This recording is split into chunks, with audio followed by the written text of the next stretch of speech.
Okay, so I thought I might as well do a video about driving in the snow while I'm out and about.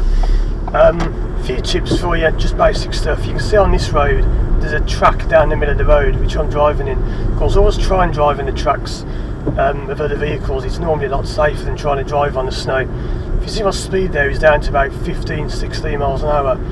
Obviously keep your speed down in the snow, keep your speed down in the snow, or keep it slow in the snow I should say.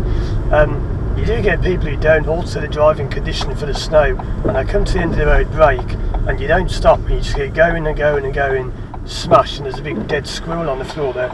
So someone's already got that wrong and run that over. But yeah, you won't slow down anywhere near as well in the snow and the ice. Now, you may notice if you're doing your theory test, it takes up to 10 times longer to brake in the snow, and I'm not speeding by the way, that sign's just a bit weird. If I was to brake now, I've had times this snow where I could brake now. See where that garage is in the distance, the garage on the left. If I brake now, you wouldn't stop until you've got well past that garage, and that's if you were doing an emergency stop. I was doing one day about 30 miles an hour, and imagine if I passed this red car, I braked about now, and I kept going past the roundabout, over the other side of the roundabout, and about twice as far as the roundabout is now. And you just wouldn't stop, and you're just going and going and going. So obviously in the snow, do keep speed down. That's the main thing. So I'm going to slow down now, come into 1, having a good look, and off I go. I'm not moving off too fast as well, you'll notice there, I'm keeping the revs nice and quiet. You can also sometimes move off in second gear, because when you move off in second, that of course is normally bad because you get much less grip, less traction, but you want less traction in the snow. You don't want all the power to be going from your engine to your wheels. You want to deliberately be reducing that, so you can reduce the speed, reduce the traction, by choosing a higher gear. Like now I'm going to get to 4th. Now normally this is far too early for 4th at 20 miles an hour. It rumbles a bit, but that's what you want. You don't want it to be pulling hard. It's no good being in 3 and racing away. So I'm doing about 20 now. Most cars are actually driving well. If you watch this van, everyone's slowed down a bit. It's so annoying when you get some idiot who just doesn't slow down, tearing down the road and then crash. And I had this years ago. There's a bus broke down on the left there, look. Many years ago I was doing a lesson about snow like this, and I'm braking early now, and there's this person came past us in a Porsche. Now the left hand lane was completely free of snow and ice, so everyone with a brain was in the left hand lane. This idiot in a Porsche decided to overtake everyone, so he went in the right hand lane, put his foot down, and he ended up spinning round facing us head on, because Porsches are rear wheel drive. That means the back wheels turn. So if you're driving a car with rear wheel drive in the snow, you've got to be careful. Most German cars are rear wheel, such as BMWs. I think all BMWs are. I think most Audis are, not all of them, but most. And it's normally quite good, because normally you get better acceleration from the rear wheels turning. However, you don't want better acceleration in the snow. Like here I'm going to stop. Yeah, because at those lights, normally you will get through one then the other. But because I'm going slow in the snow, things like this can crop up where you might have to stop in places you wouldn't normally have to stop. You see the left lane there is completely blocked up. You get people who drive down that one even when it's like this.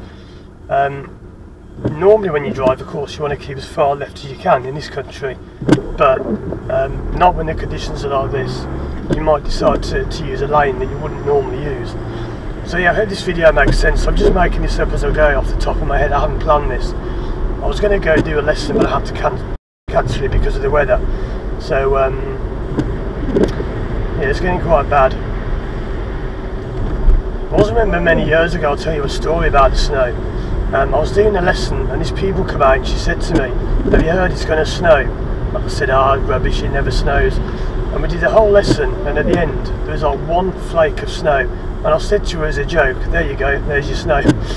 Now, I only lived about 10 minutes away from that pupil, and within the 10 minutes of me driving home, you could barely move. The snow was coming down so thick and so fast that the car was having problems even moving. It was halfway up the wheels. I've never seen snow like that, and from memory I think it was 2003 would have been when I started teaching. And I also remember, I think it was called the Big Freeze at Birmingham. That might have been the one 2 years after we had something similar. But I always remember, even though I was an instructor at the time, that taught me how quickly conditions can change. I mean, I came down this road only 15 minutes ago the other way, and it wasn't anywhere near as bad. So if people think, why don't you do lessons in this weather, it can very quickly deteriorate.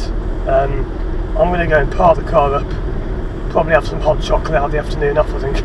But yeah, it's got to keep the speed down. Everyone is going slow, and you know, I don't mean to be rude, but even van drivers are slowing down, because we all know van drivers have got a reputation of flying around everywhere. If van drivers are slowing down, you know it's got to be bad. Not being rude, I did used to be a van driver myself for 3 years, so yeah, I know what it's like. Yeah, so McDonald's on the right there. I might park the car back home, go and have a McDonald's, I think.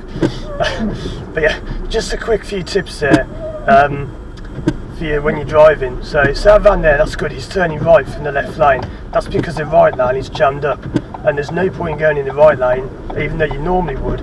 No point in doing it in this weather. So that was great, thanks for that van for doing that. Quite slushy here.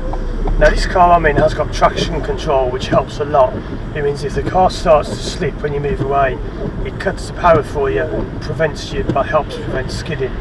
It's not infallible, it can go wrong. But notice I'm slowing down early, I'm braking early now. I'm braking now because if I start to skid, I've got somewhere to skid into. Don't just drive behind a car close as you normally would, you know, as close as you normally would, and then expect your car to stop. Again, there have been times on this road where I braked now, and when that van's coming out, I've gone skidding right past there, and you just can't stop.